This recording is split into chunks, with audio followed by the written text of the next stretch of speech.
Hello and welcome to Sonder. My name is Maggie. I am a knitter, sewist, bibliophile, and new doctor living here in Denver, Colorado.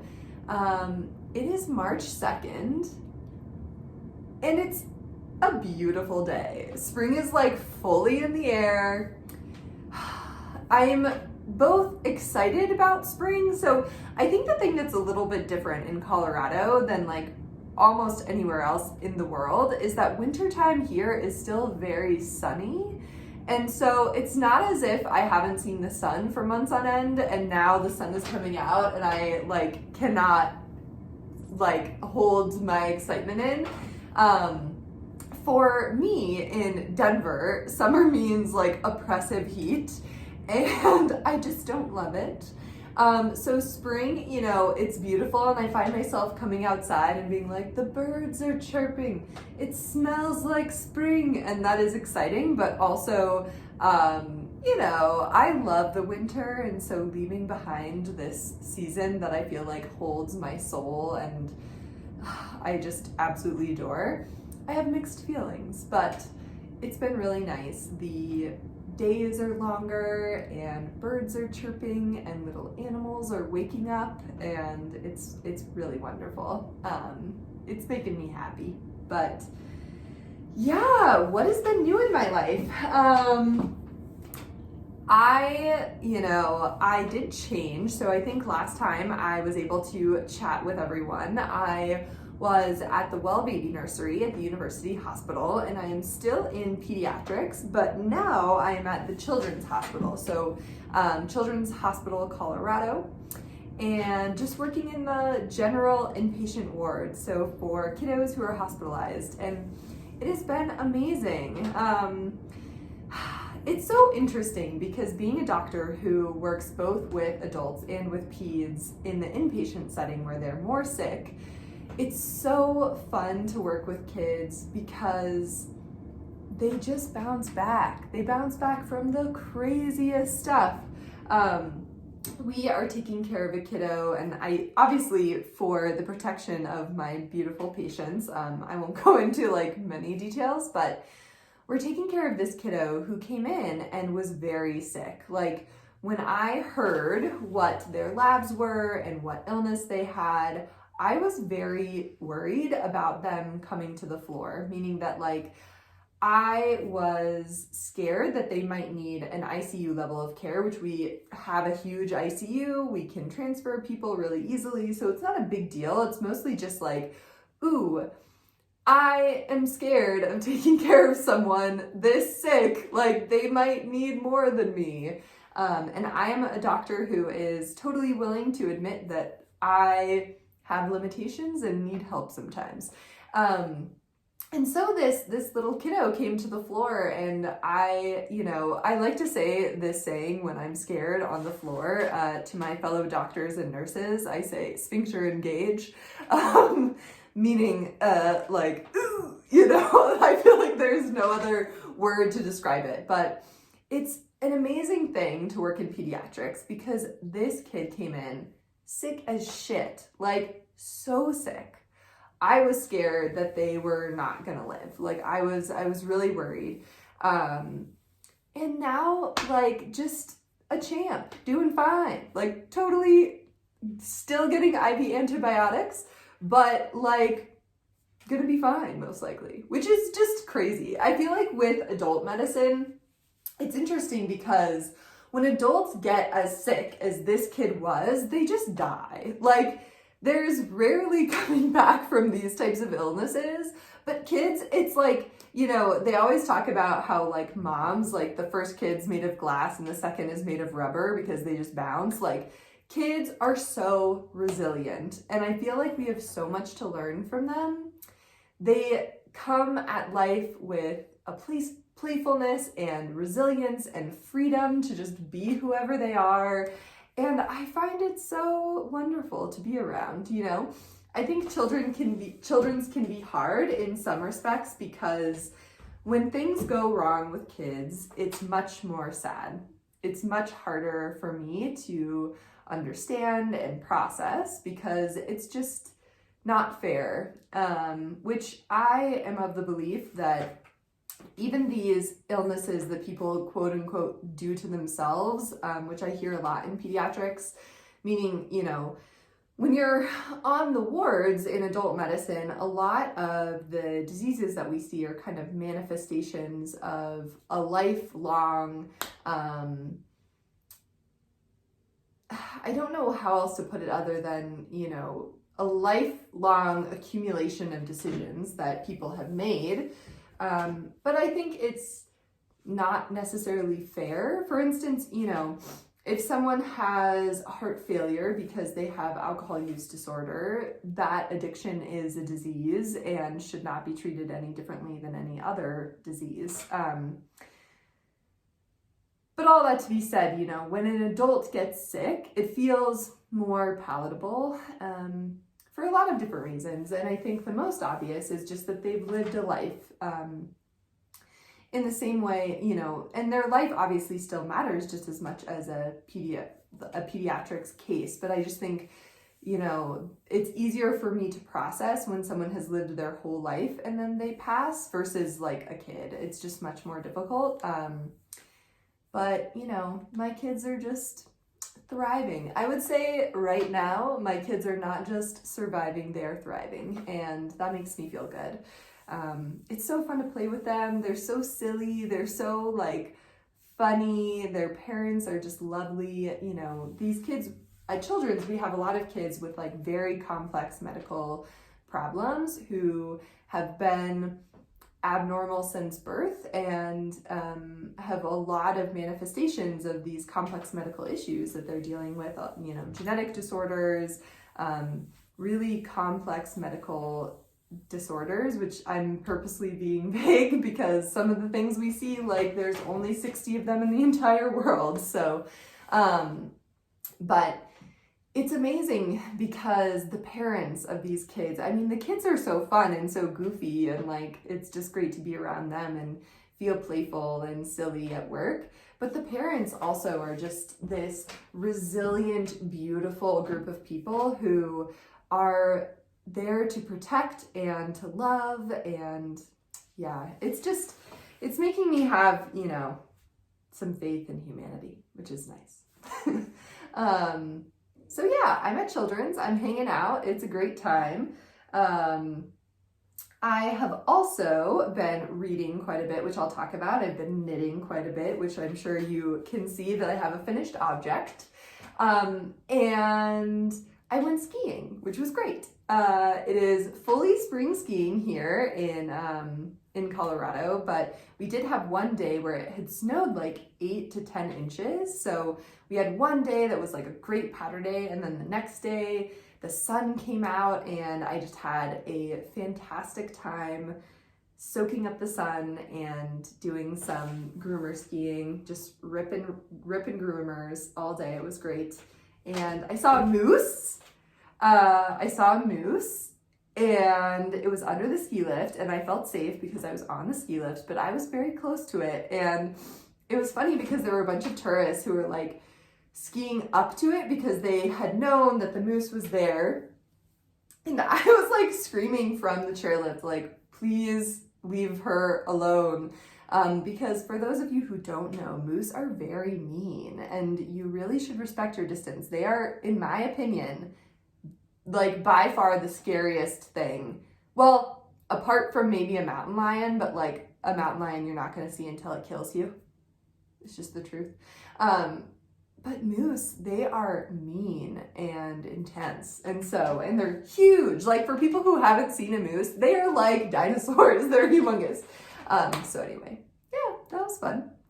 But yeah, enough about me. I've just been blabbing on. I'm going to move on to some finished objects that I have. I have 2 finished objects. What? So the first, without further ado, is my Nordiska. This is the Nordiska by Caitlin Hunter. It is a bottom down raglan with some color work on the ends of the sleeves and on the end of the sweater as well. And then you come back and you pick up the neck and do a nice little V-neck. So let me get in here. This is knit out of Fiber for the People. And can I just say, we're gonna come in very close here and you're gonna see that I have some mask knee going on.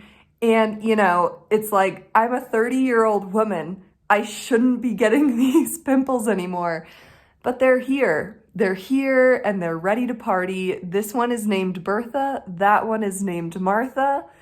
They're joining us on this adventure that is life. Anyway, this is the Nordiska. This is knit out of Fiber for the People and Lambstring wool. So the main colorway is the leather color, and I really love that the Nordiska has this really beautiful cable detail down the raglan seams on both the front and the back. And then let me really get in here. This is the color work on the bottom. It is a little bit lower contrast than I anticipated it being, but I think it adds something really beautiful and subtle.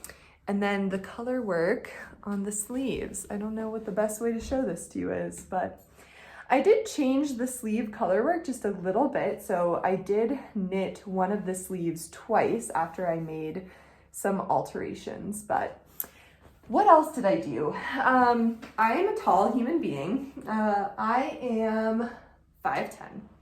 And how this sweater is originally knit, I also think that my row gauge was off a little bit. So how this sweater is originally supposed to be knit is that you essentially start the color work right after, or maybe an inch after you separate the sleeves. And that would have just been like, it would have been like barely covering the under boob, you know, like if I raised my hands up, it would have been like a nice little show. And, you know, I'm a respectful professional here in Denver, Colorado. And so I just did not feel that that was appropriate for me. But if that's what you want to do, I fully support you 100%. Show off the under boob if that's what you feel like doing. I did not, so I knit it a little bit longer. So yeah, I added, I think maybe like 4 or 5 inches on both the sweater body as well as onto the sleeves. I think I added probably another inch on the sleeve because I did want it to be more of a 3/4 sleeve. And if I hadn't have, I mean, I don't think that it would have been able to go on my body because this is actually quite a small opening and I have very, very thin wrists. And so you might need to alter that or like try it on before you fully bind off because I was kind of surprised. I gotta say, I was pretty surprised with how small it got. Like, it's fine for me, but if I would have knit this to pattern and this closing would have been like up here, it would have been unwearable. So keep that in mind. The only other thing that I did is, again, I wanted it to be a little bit longer, but I was playing a little bit of yarn chicken with this yellow color, with the leather.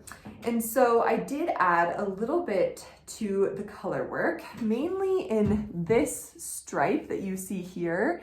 This was only supposed to be like 2 rows of the contrast color, and I added multiple more rows. And then I believe I did the same thing down here to just bring a little bit more excitement and a little bit more length. So yeah, that is the Nordiska by Caitlin Hunter.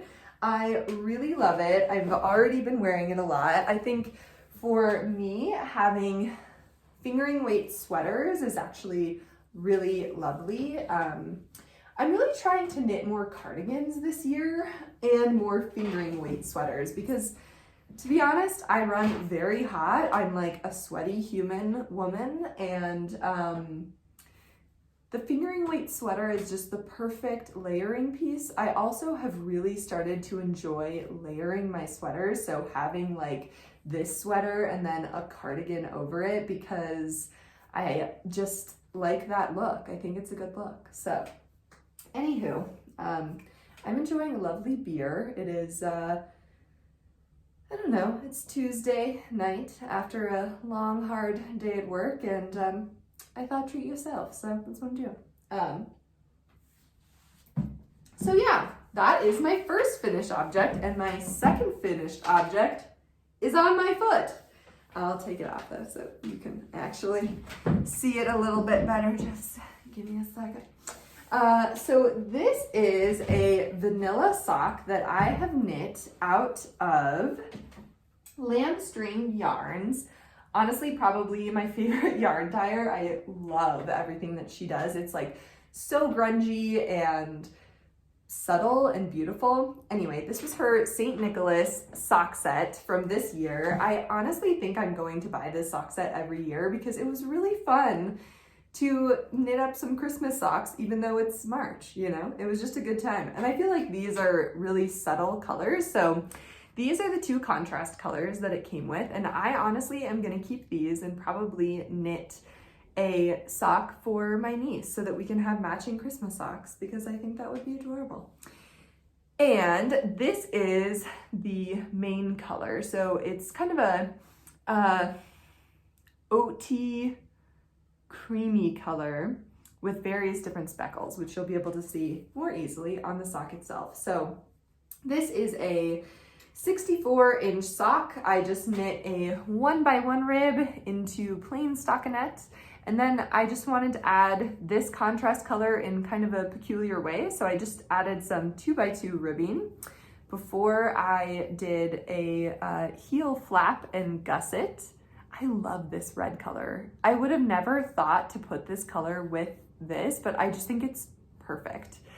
And then, yeah, so did a heel flap and gusset and a wedge toe. Truthfully, the wedge toe is the only toe that I've ever actually tried, but it seems to work for me. I know there are different ways. I tried the Fish Lips Kiss heel and it just did not work for me. It's just, you know, I'm glad that it works for some people because it seems amazing, but my foot, it's just, I think my instep is too deep or something. But anyway, these are the socks. I really love them. I honestly don't know how to show off socks. I feel like I don't have the pretty like sock blockers, so you just get me kind of, you know, I feel like one of those like 50s pinup girls who have their legs up. Anyway, that's the sock. It's great.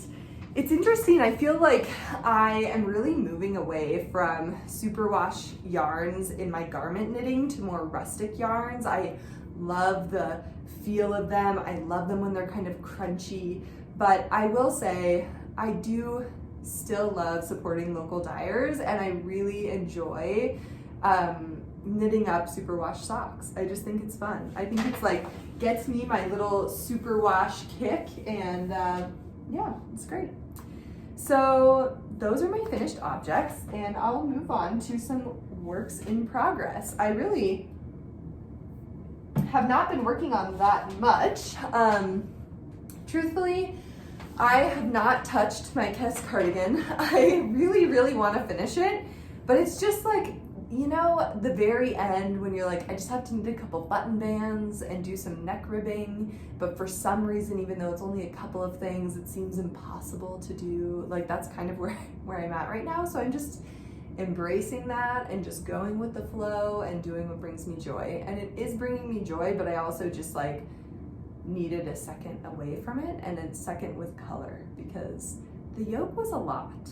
It was a lot. So, anyway, I really want to cast on for the Frill-A-Bit socks, and I have these done, and I also wanted to finish my Midnight Dancer socks so that I can kind of have a clean slate and go into that new cast on just feeling happy and renewed. So I am working on my Midnight Dancer socks. These are a nice little roughly sock, pardon me, by Sari Nordland, and I am knitting these out of Lambstrings wool in the October 2020 Advent Calendar October 31st colorway. I don't remember what the colorway is called, but I don't think you can get it anyway. But it is a really beautiful blue that has pops of mauve, purple, pink. Oh, it's gorgeous. So I cast on the second sock, and I will say, I think this will be so cute, but making this ruffle There are no words. It's awful. I mean, it's not awful, it's just so many stitches and so fiddly that by the end I'm just like, God! So anyhow, I have finished the cuff and just separated to start with the heel flap and gusset. So yeah, hopefully I will be able to finish this soon. I just got these in the mail and I'm dying. Okay, I'm like actually dead. This is I don't even know if you'll be able to see it, but this is a progress keeper from Simply Serving, and it is Albus Dumbledore. You definitely can't see it. I'll try to put in a picture, but he's so cute. Oh my God, he kills me. Okay, you can't really see it, but I swear I'll put in a picture. It's so good. So yeah, the Midnight Dancer socks by Sari Nordland. I'm just knitting away on them and really enjoying it. It's fun for me to get to use colors and kind of see the colors grow. So socks have been bringing me joy lately. They really have. Sometimes it's nice to just have a small thing that you're making a lot of progress on. And then, let's see, I have also worked a little bit on my Birch Creek bandana, and I just dropped a bunch of stitches, so that is just excellent news. I'll fix it later, it's fine. I'm halfway through a row, but you've seen this. This is the Birch Creek bandana by September Knits, and I'm knitting it out of a couple different yarns. One is Fiber for the People in her Ironsides Surrey silk colorway, and the other one is, I think it's called a Fiber Story Silky in the Gilded colorway. So this is just honestly like very potato chippy. Well, maybe not potato chippy. It's very fun because you are getting to see the beautiful yarn, but it's starting to grow very slowly because it's just not a whole lot is going on, and it's one of those things where it is lovely and beautiful, but it's just more than stockinette, where I feel like stockinette goes like super fast because you can just go, go, go. It's a little bit more than stockinette, so it requires a little bit more brain power and kind of requires you to focus because there's the brioche stitch in there that you don't want to like fuck up, but not enough to make it like super, super exciting. So it's a slow and steady one, you know? I really want it, and I think I will really love it once I have it. But for now, we're just taking it slow and steady. I'm getting very hot. This is my Excuse Me shawl by Stephen West and was my first time ever doing brioche, so I'm very proud of it. And then the last work in progress I have to talk about is my scrap blanket. So this is the Northeasterly blanket, and I'm forgetting the name of the fiber artist who designed it. But I just needed a little bit of, you know, a little bit of reprieve. I just wanted something easy and I wanted to play with color, and so I did start working on this a bit. Not a whole lot. This is a big project that has a lot of scraps, a lot of mini skeins that I got for various different reasons, some of which were traveling, some of them were gifts, and I have not planned it at all. I think there are some people who put a lot of work and a lot of effort into making their scrap blankets look gorgeous. And for me, I'm kind of one of those people who it's a little bit more about just kind of grabbing what's calling to me at that moment and not really worrying if it looks good. I'm just like, you know, the point of it is just to use up yarn and get to see colors that I think are pretty. So I started knitting this, I believe, here. So I knit this entire column, and this is just beautiful.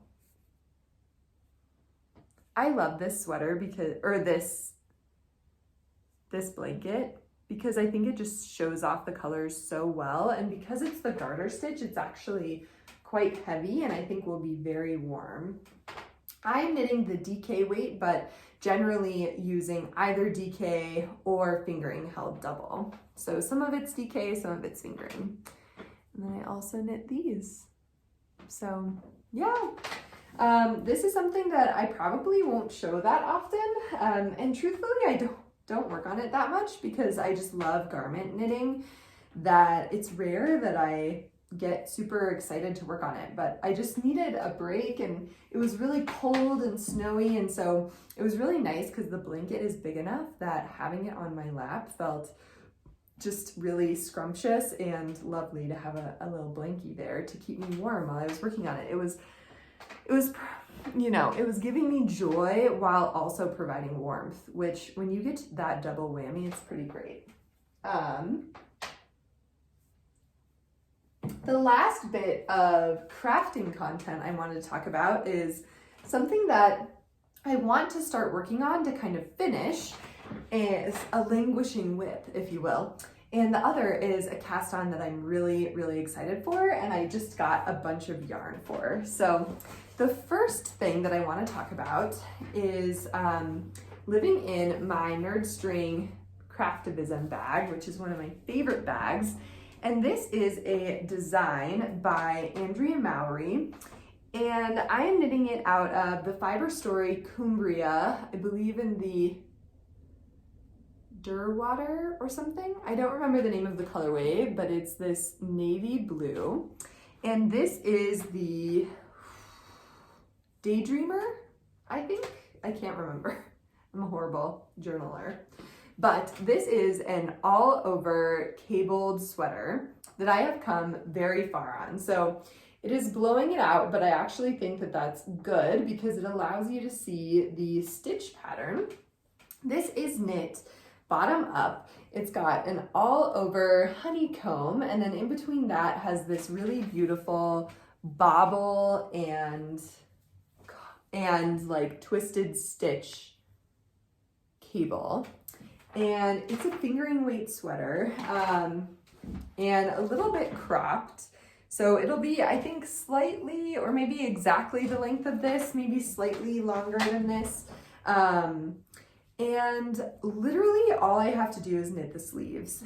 And the sleeves do have this motif that runs down them. And so it is not just like the easiest knitting that you've ever done, but I think that this is the type of sweater that I kind of want to block it a little bit aggressively so that it is kind of like boxy and cropped.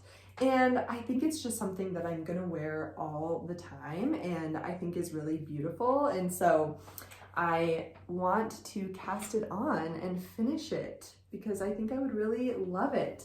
Cumbria, this yarn is a really beautifully rustic yarn. It's a really lovely combination between wool and mohair, I believe. So yeah, I really want to finish this. I think it's something that would be really good for the shoulder season to throw in a backpack and bring with me to hopefully outdoor concerts will happen again, please. But yeah, this is a lot of work. I have to say, like, the amount of work that has gone into just this sweater is kind of astonishing. And I think that I will really love it when it's finished. So I just need to do it. I just need to finish it. And then the piece de resistance. Don't make me speak French. Who knows? So Katt, one of my favorite podcasters, and now I feel like dear friend, who is of the Heather and Hops podcast, she is starting a spring equinox knit along with a wrap that she has made that's really beautiful. It's a scarf, like a wide scarf that has a lot of, and I'll put a picture, but has a lot of beautiful textures and beautiful color blocking, and it's called the Spring Intentions wrap, and she's doing a knit along with it, where she is going to include a lot of videos that it sounds like are going to be sort of meditation based and really intentional about embracing spring and what this season means. And I think for me in 2021 and 2020, this has just been a really hard year. And about the spring equinox in the United States is when things started getting really bad. And so I do feel like this is a renewal and sort of starting over, and it's just a beautiful time for me to focus on a very intentional knit and have a knitting community, and I'm really, really excited for it. I'm just getting more and more excited the closer we get, and it's so beautiful, and it's something that I think I will really love and something I don't have in my wardrobe. Like, as a knitter, it's funny because I have all of these shawls, and I think shawls are beautiful, and I will continue to knit shawls because I love them. But I also think that having a scarf, having a wrap like that is a really useful garment that I imagine I will wear a lot in the winter and spring and summer. So I also think having this this scarf, this like spring intentions cowl will be a beautiful thing to kind of keep me knitting through a time that's going to be pretty hard. So right now, my work schedule, I work for 4 more days. I work for 4 more days. I'm off for 3 days, and then I work 20 days straight. Which is a lot. It's a lot, especially because then I have like a weekend off and then work 2 weeks of nights. So needless to say, this might be the last you see of me, or maybe you'll see me at a just random sleep deprived time, and that'll be fun too. But I think it'll be something to help keep me grounded at a time that will be pretty hard. It'll be hard emotionally and physically, and preparing for that it's nice to have this light, this thing that will bring me joy and light and community at a time when it's hard. Particularly while I work nights, I will have to calculate the time that it is in Great Britain, in England where Katt lives, but maybe we'll get to jump on and have a little knitting time together with the whole Discord group. So yeah, maybe I'll get to use the working nights to my advantage and meet some people in person who have become friends. So I highly encourage you guys to join us, knit this beautiful shawl. It's something that uses a lot of I think it's one 100-gram skein and then a bunch of 50-gram skeins. So I think it would be a beautiful thing to knit if you have a bunch of scraps at home, anything like that. I think this would be perfect for it. In fact, I have thought of a couple of things, which I'm just now remembering. Hold on.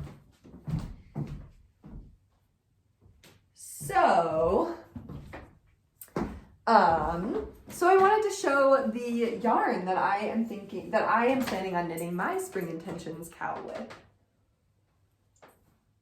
Some of these are yarns I bought, and some of them are just yarns that I had. Hold on, Yampa has this. Yampa, drop it. Thank you. Sorry.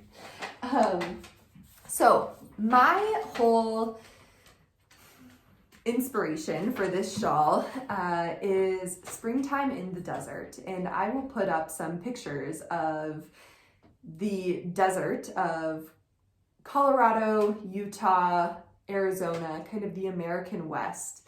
There are the most beautiful landscapes in this part of the world that look crazy, look like Mars, look like a completely different planet. And in the springtime, it's this beautiful eruption of color, from the dirt to the skies to the cacti and other plants that grow there, the wildflowers that come up just for a short amount of time. It is gorgeous. And so I really wanted to make a shawl that embraced those colors and those feelings. And so I went to Fancy Tiger Craft, my local yarn store, and picked up some beautiful rustic yarns to go into this cowl. So the first and my main color, this is Tuku wool, which is Finnish wool, and it is in the Russo colorway, which it's this beautiful kind of almost pinky cream color. Oh my gosh, it's so good. And I got some Jamieson Smith and then some other little scraps to go with it. So these are the colors of Jamieson and Smith I got. It's hard to show this off. It's this really light brown / orangey burnt with like yellows and reds. It's a really, really beautiful color that I feel like is not really showing up because I've lost the sun. For the sky, this is kind of like a cornflower blue. This is a green that also has bits of, it's like a dark green with bits of yellow and brown. This is just like a gorgeous sage. And then this is a like light lavender yellow. Sorry, light lavender purple. And then I have some Holstgarn. This is a really dark chocolatey brown, and then another lighter brown that has like a lot of dimensions of color in it. And then lastly, I have the leftover from this, which is the Harbor colorway, which is just a really beautifully complex green with purples and yellows, and I think this might be the one non kind of rustic yarn that I put in it. But yeah, so I don't know if I'll be able to hold these all up, but this is kind of the, yeah, this is not working out that well. So these are these colors. And then if you can imagine with maybe these. And oh, no, yeah, it's not gonna happen. But, and then this one. So, can you see it? It's ridiculous. Anyway, I am really, really excited about that. I think that it will just be super peaceful, super beautiful, very restful, and I think it will just be pretty too. Like, I think it will just be something that I use really often, so. Yeah, so that is all of the knitting talk. I'm going to move on to some bookish talk. I have 3 different books to talk about today. I have finished 2 of them, or 1 of them, and 1 of them I am still reading. So the first one that I finished is Anxious People by Frederick Bachmann, and this was lovely. Huge trigger warnings for suicidality and discussing suicide at length.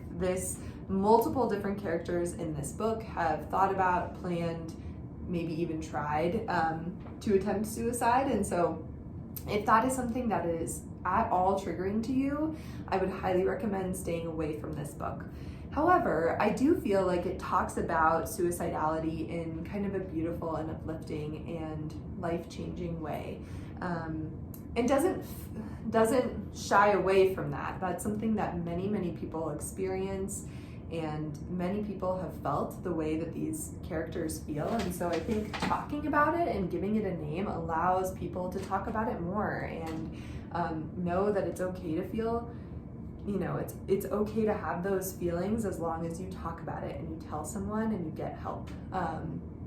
So I thought this was really beautiful. Essentially, the story is about a person who goes to rob a bank and then realizes that the bank has no cash, and then runs across the street to an apartment showing And in the apartment, there are a bunch of people, and this person accidentally holds those people hostage. And it is about people, really it's about people. It's about people coming together. It's about lives and how they intertwine. And it's just absolutely beautiful. It's beautiful and funny and quirky. It's so good. It's so much better than I expected. And like the ending was perfect. I just felt like there were so many things in it that really, really made me think a lot. So I highly recommend this. I thought it was beautiful and uplifting, and there are certainly some very sad and difficult subjects that are discussed, but I think that they are important subjects, and I think that it's done in a very respectful way. So if you can handle the trigger warnings, then please read Frederick Bachman's Anxious People. It was great. And then I am reading, oh no, I have 4 books to talk about. I forgot that I read another book. So I read another book. I just needed something, that has some dark subject matter. The other books I'm reading are kind of dark, and I just needed something to like lift me up and be light and fluffy, and boy, was it. So I read the romance novel, The Roommate, and ladies and gentlemen, if you need a break from the world, if you need some steamy reads, if you need an escape, I would say pick up this book. It was great. Even my husband was listening to it and he was like, oh. So The Roommate follows 2 people and they fall in love. It's like, of course, I don't know. It's so funny because I do feel like the romance genre, it's like, person meets person, people fall in love, the end. But it's the way that they get there that is exciting. And I also think that the romance novel genre is something that's really safe. Like, if you are going through a rough time and you need some happiness, then read a romance novel because it will just bring you joy. It will just bring you joy. So this novel, The Roommate, follows 2 different people, one of which kind of moves across the country from Manhattan to LA to follow a man who she's had a crush on for her whole life. But he kind of like leaves as soon as she gets there to like go chase his dreams, who knows. And she ends up living with a like Craigslist roommate in this guy's apartment. And the roommate, it turns out, is a porn star, and things blossom from there. I thought that it was a really beautiful description of, like, it has the perfect, I don't know, I enjoy the like close proximity trope where you're like trying to not be into this person because they're your roommate and that would be messy, but it's like impossible to not like embrace the feeling that you're having.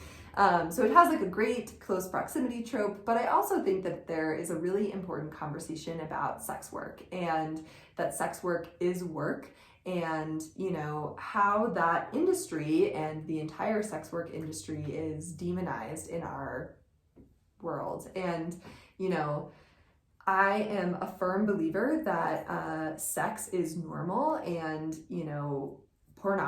watching pornography is normal, but that you need to treat the people who are doing this work with respect and dignity and help keep them safe.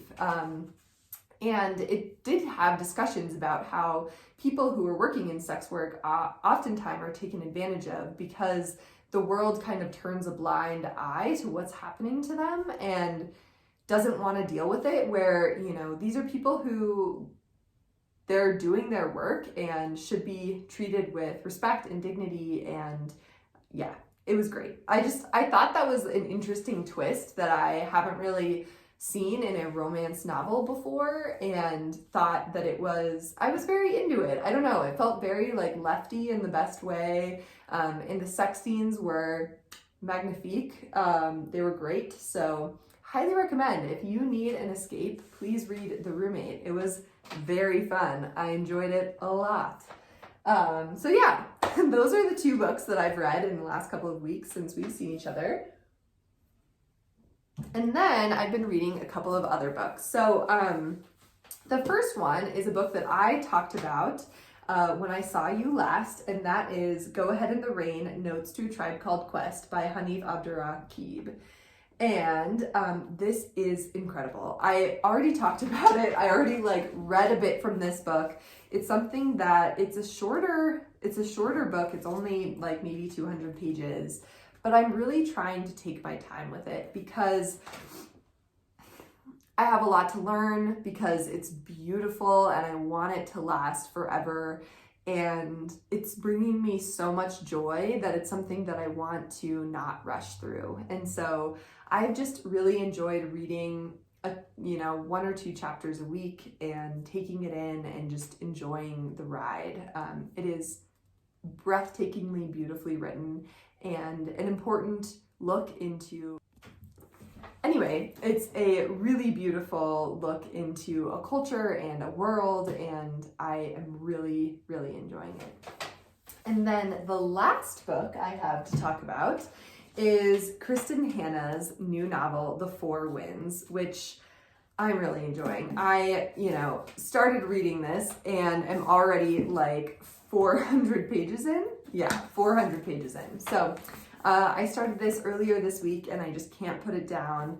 Kristin Hannah, I still do think that the best novel that she's written is The Nightingale. That one is absolutely breathtakingly beautiful, but this one is amazing as well. This follows mainly a woman and her children who are trying to survive during the Dust Bowl in the United States of America. Which, for those of you who don't know, the Dust Bowl was a really, Shani's here from the store. The Dust Bowl in the Great Depression was a really, really hard time here in America. And so, as you can imagine, this woman is going through probably the most difficult things you could ever imagine in your life, and does so with a ferocious strength and resilience that is just beautiful.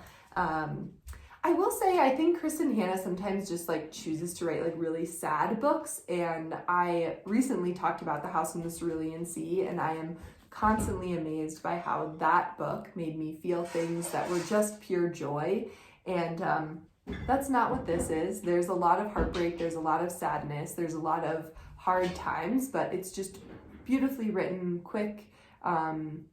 The heroines are lovely, and I'm really interested to see how it ends. I only have 50 pages left, so I'll probably finish it tonight. But if you like historical fiction and you like something that's really well written and beautifully crafted with a strong female lead, I recommend that you check this out. It's great. It's really beautiful. So yeah, I'm enjoying it. I don't think it is. I think if you haven't read The Nightingale, you should read that before you read this, because it is one of my favorite books ever.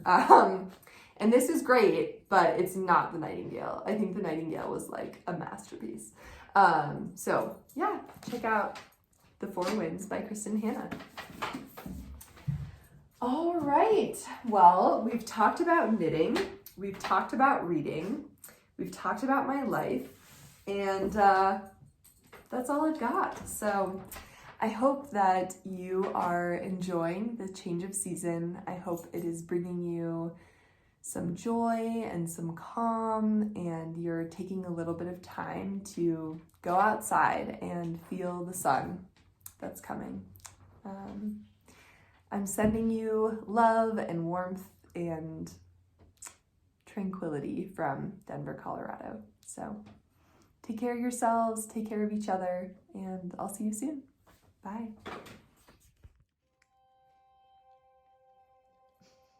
She loves ice cream. Oh my God. Disgusting. What? She literally sleeps in the bed with us. What are you offended by? I don't want to French kiss her.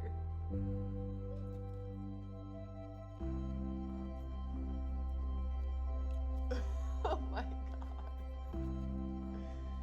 Are you spoiled? Weird. Are you spoiled? What? It's just a cat.